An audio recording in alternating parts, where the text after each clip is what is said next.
Andy, welcome back. How are you feeling physically here?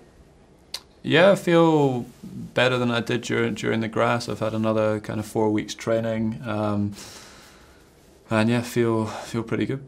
And do you mind turning Oh, sorry. your body? Sorry. Yeah. And I guess at this point in the season, have you made any adjustments to your game or anything on this comeback? Not so much. Obviously, I've had a bit of time to work on some things, try and make some improvements on the stuff that in the matches that I did play during the grass that I didn't feel like I did particularly well. I've been trying to improve on that. Worked a lot on my serve, and I feel like I'm moving a little bit better around the court just because I'm a bit sharper, and that's really positive for my game.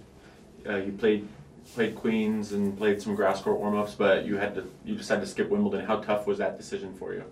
Yeah, it was tough. Obviously, Wimbledon's a huge competition for me. Obviously, coming from the UK as well, probably made it a little bit harder. But it was, it was the right decision. I think at the time I didn't feel like I was quite ready to play 5-set matches. I'd got a few 3-setters under my belt in the build-up, but I just didn't feel like I was quite ready. But I trained all through Wimbledon. I was practicing on the hard courts from the Monday of the tournament starting, and really wanted to build up for this American summer and hopefully get fit and ready for the US Open.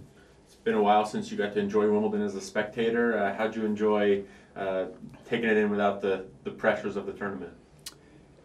I didn't watch loads of it. Obviously, I did a bit of commentating, and the match I got to watch was a brilliant match between Nadal and Del Potro. I saw some of the Nadal Djokovic match as well, which was obviously another great match. But I was all right once I kind of made my decision. I'd done as much as I could to try to get ready, and I wasn't actually I didn't find it that difficult watching, and quite enjoyed doing the little bits of commentary that I did as well. So it was all good. And the commentary, is that something? You said you enjoyed it. Is that something you could see yourself doing in the future? I don't think so. I enjoyed it for that one match, and it ended up being obviously it was a brilliant match to do as well. But no, I don't think it's something that I would do kind of long term when I finish playing. Obviously, Novak had an unreal tournament. You guys were both out struggling with injuries. Seeing kind of the way he's come back, has that given you any extra motivation or confidence that you could possibly do the same?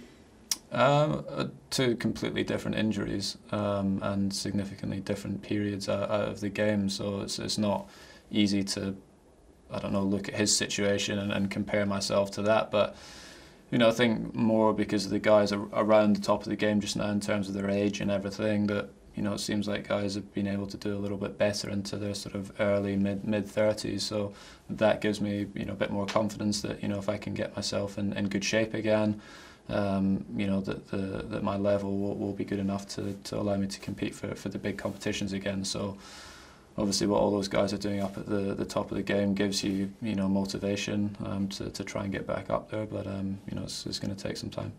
Seem pretty relaxed, having some fun on this kind of journey back up. Is it important to keep that frame of mind for you?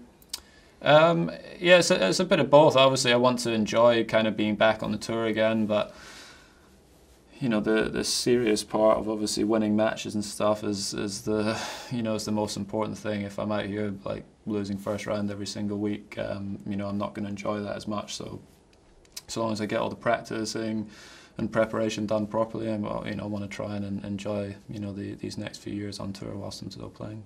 And is there a different mindset at this point? You're outside the top 800. I mean, is it you're working your way back up? How does that mindset change versus being at the top of the game?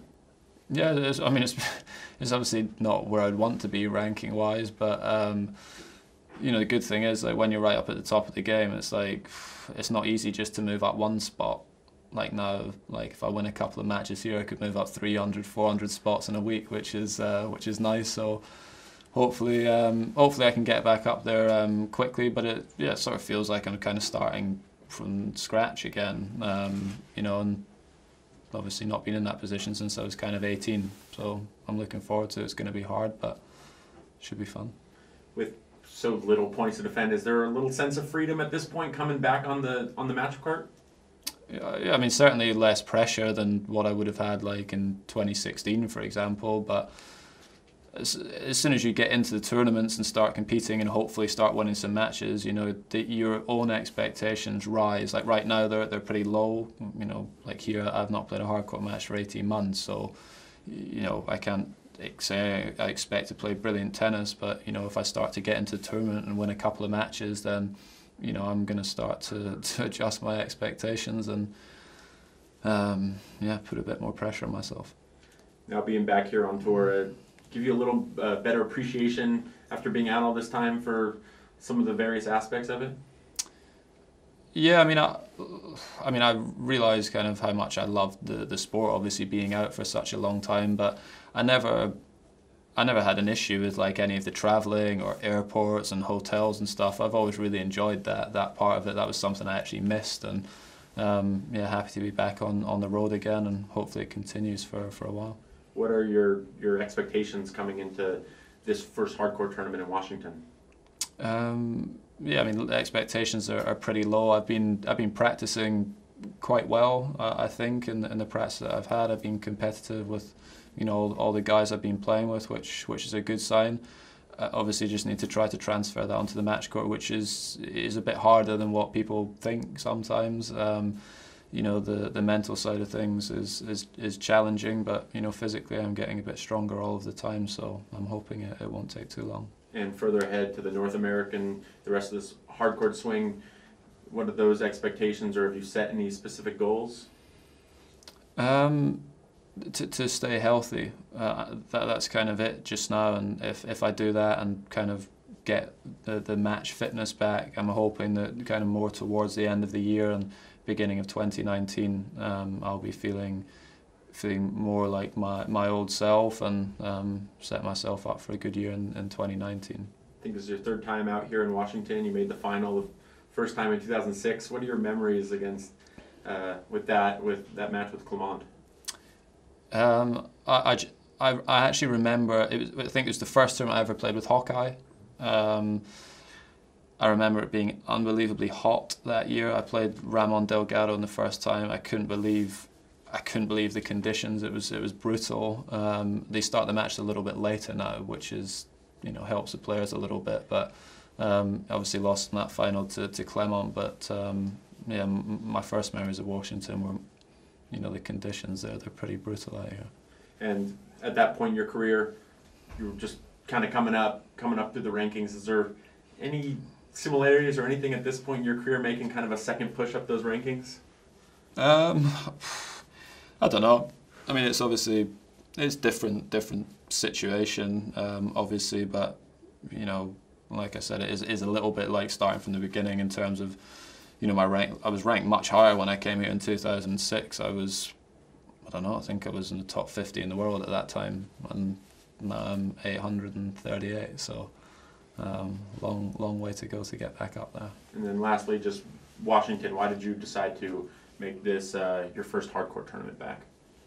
Well, I like it here. It's a really nice city to visit. The tournaments, it's got a lot of history. You see all the winners on the centre court. When you look around the board, you got some of the, you know, the best names ever have won here. So you know, that's always nice coming to a tournament that's got great history. And also, you know, the conditions, they're extremely tough, challenging conditions, but it's a good way to get matches in ahead of this stretch, and hopefully it'll set me up for a good run through the whole of the American hardcourt season. Cool, thanks. Thank you.